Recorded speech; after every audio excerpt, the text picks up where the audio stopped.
Tapos na nga tayo maghugas mga kaberks. Lagay na lang natin itong ating lababo. So yun ang buhay natin dito.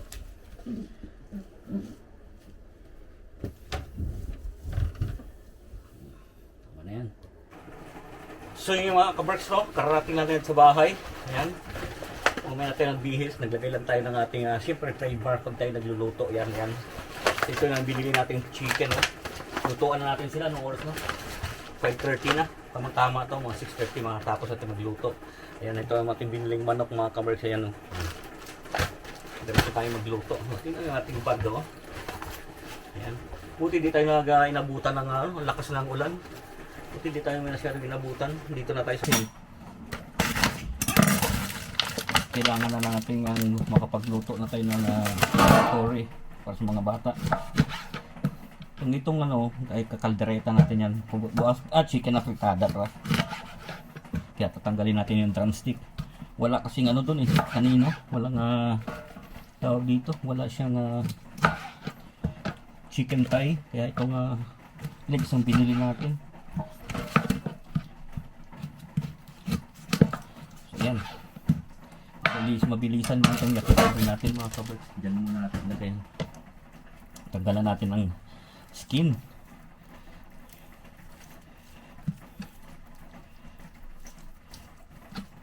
Nagawa natin pulutan tong skin.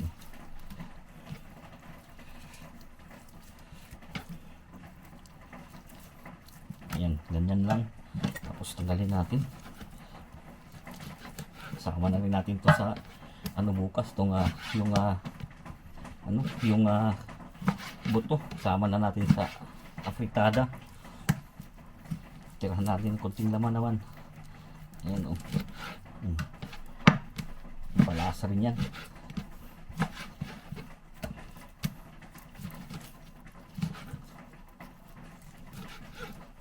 So ganyan lang mga kaberks ng ating tapos natin manood ng sine ng malengke, ikot-ikot sa taon kong saglit, uwi sa bahay, magluluto ng hapunan. Tawang tama 6:30 tapos na to. Hindi na natin i-marinate. Mas maganda to pagka na-marinate sana ng gusto, pero hindi na kasi magagahol, wala na tayong oras. Yan. Uy, di ko pala na-check kung may kanin na. Tayo dyan. Check pala natin after nito. Ayan na. Ayan na yan lagyan na natin ng asin. Hugas tayo. Lagyan na natin ng asin. Kunting asin lang. Ayan. Para mabilis. Black pepper. Ayan, ganyan lang black pepper. Tapos garlic powder.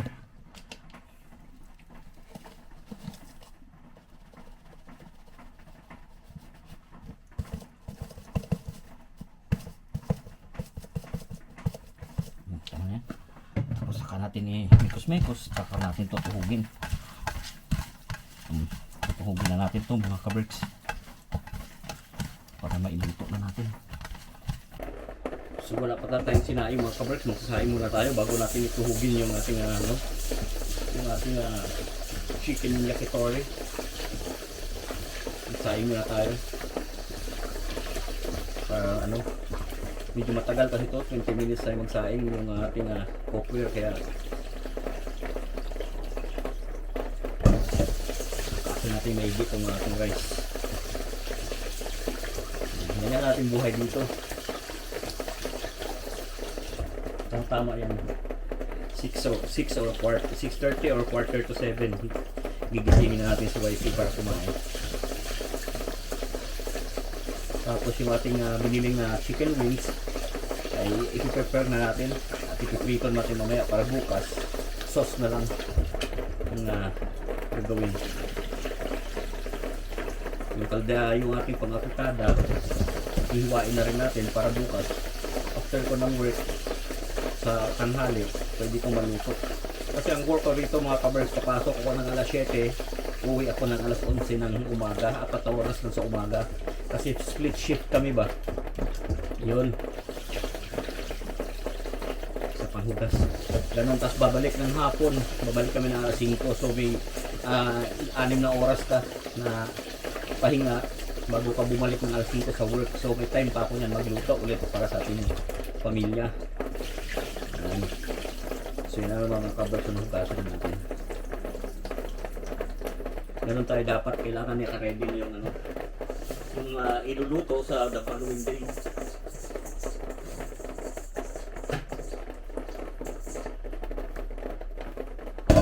Lagyan natin ng tubig, yung itong sinaing.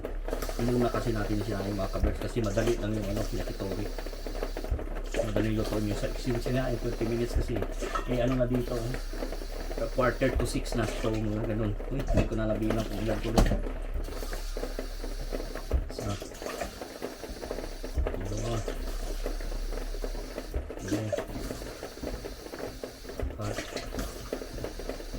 so, pag nagsaing tayo syempre 1:1, diba?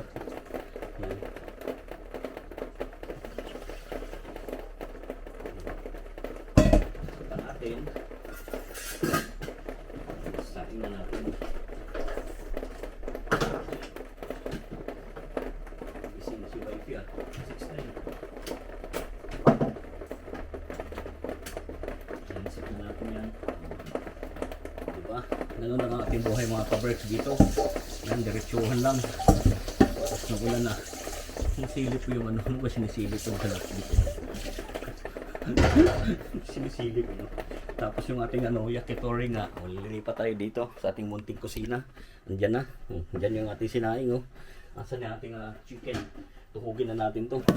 Ayan.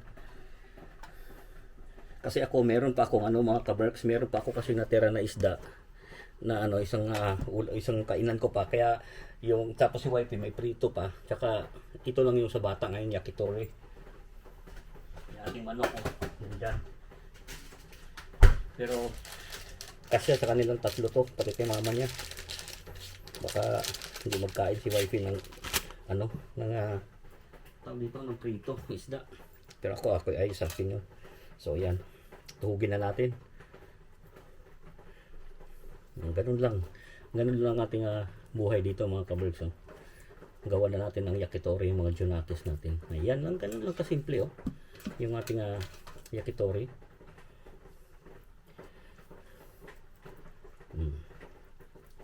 Ituhugin na natin lahat ha. Yan, magdandahan lang kayo sa pagtuhog pag ano. Makagawa siguro tayo ng mga 6 na stick. So mga kaberks, luluto na ating mga kaberks, luluto na natin ating yakitori. Ayan.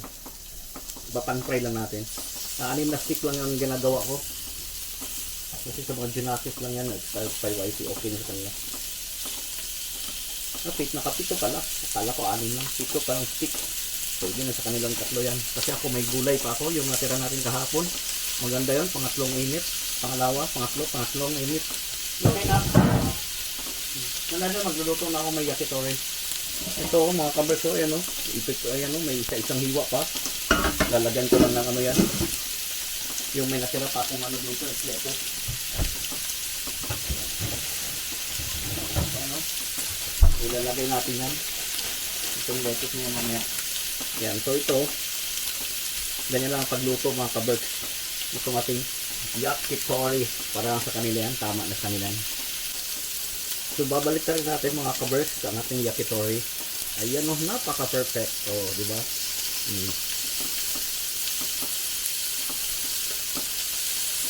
O, diba? Hindi na natin kailangan yung uling. Ayos dito, o. O, diba?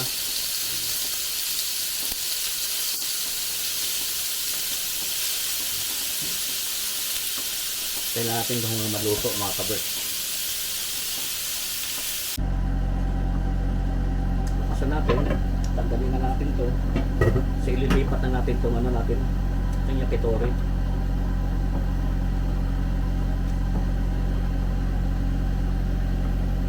Ganyan lang mga kaberks. Kasi luto naman na yan. Sarap ng lasa. Ayan o, nag-ano na o. Nag-caramelize na lalo yung ating ano o. Ang ating chicken. Ating sauce. Ayan na siya o. So ayan na, tatanggalin na natin yan mga kaberks. Sinaan na natin itong apoy. Ready na, 3 minutes na natin pagkain. Ready na yung ating pagkain. So ipe-prepare na natin yan o. Plate natin dyan o. Diretso na yung video natin. Yan.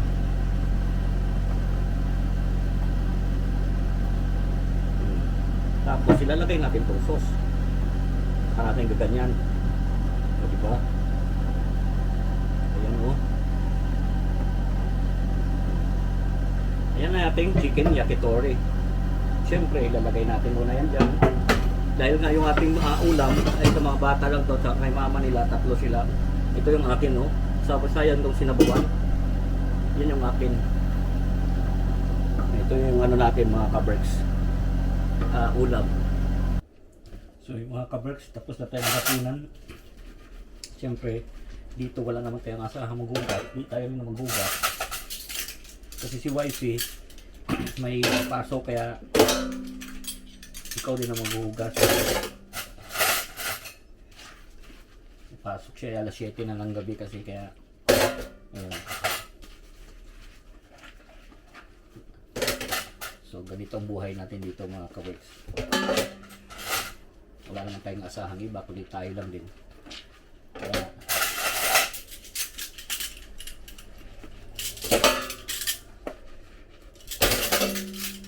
Kaya sugas lang. Ganun ating buhay dito.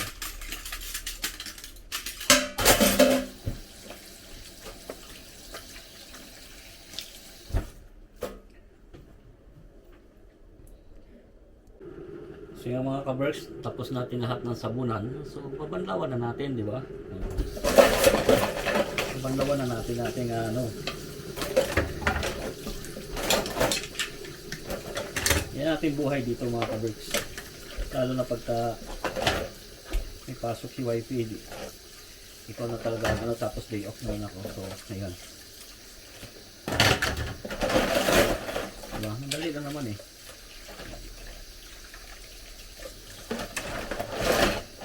Diyan natin ko kasi hindi ko pa tinuturuan yan. Yan mo sila matututo yan. Ako noon, tamad din naman ako noon. Pero natuto din. Matututo din yung mga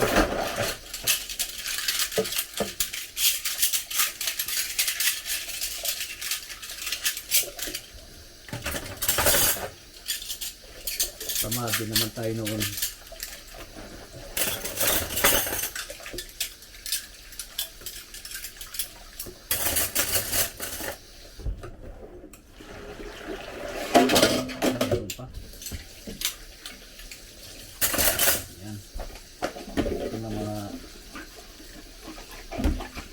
Container cook.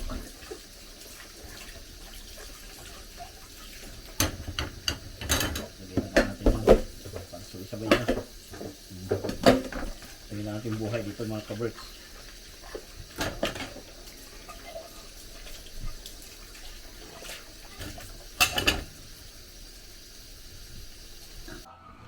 So yun mga kaberks, tapos na tayo maghugas, tapos na tayo kumain, tapos na tayo maghugas. Time to relax while watching ang Batang Quiapo mga kaberks. Ayan, yung tinatagay natin ngayon yung leftover. Tapos meron tayo dito pulutan pa na natirang squid kagabi. So ganito lang tayo dito pag off work.